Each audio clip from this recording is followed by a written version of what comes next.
Happy Wednesday. As we take a look at our next weather 7-day rain chances, you'll notice today a little higher as compared to the start of the week. So grab your umbrella. Not everyone will see the rain, but if you get it, consider yourself lucky. That does bring a little relief from the extreme heat.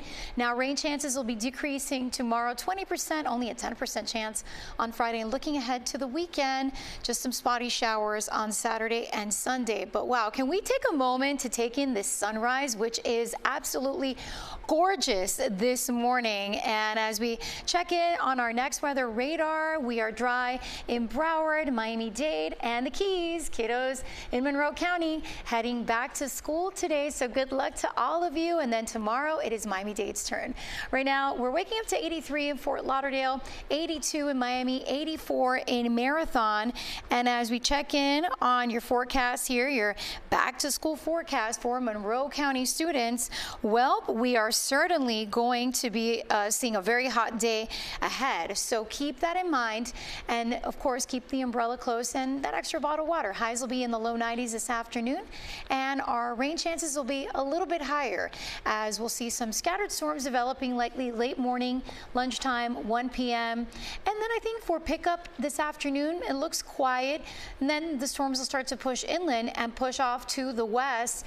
And if you're headed to the beach, there's a low risk of rip currents, but the UV index is extreme. No alerts or advisories for the Atlantic waters or the Florida Keys. Tracking the tropics, all eyes on Erin, of course, as Erin is still forecast to move west here. Here's the latest 5 a.m. forecast cone from the National Hurricane Center, and it is expected to become a Cat 1 hurricane by Friday, the first hurricane of the season, a major hurricane likely by late weekend into early next week. The center of the forecast track showing Erin moving just to the north of the northern Leeward Islands, potentially to the north of Puerto Rico and the U.S. and Virgin Islands. However, there is some uncertainty as to what happens here as we get into late week and into the weekend. And I did want to show you some of those spaghetti plots because we are indeed seeing there's a little more agreement in terms of the forecast models for at least here the rest of the week now coming closer together, showing a little bit better confidence that then it'll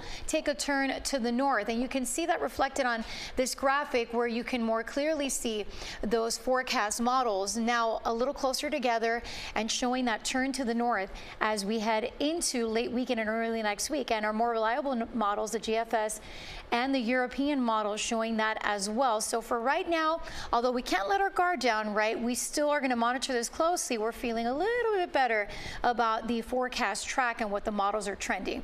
As we head in through the rest of the week, the rain chances decrease, but will be hotter. Look at that, 93 Friday. For the weekend, 91 Saturday and Sunday with spotty showers.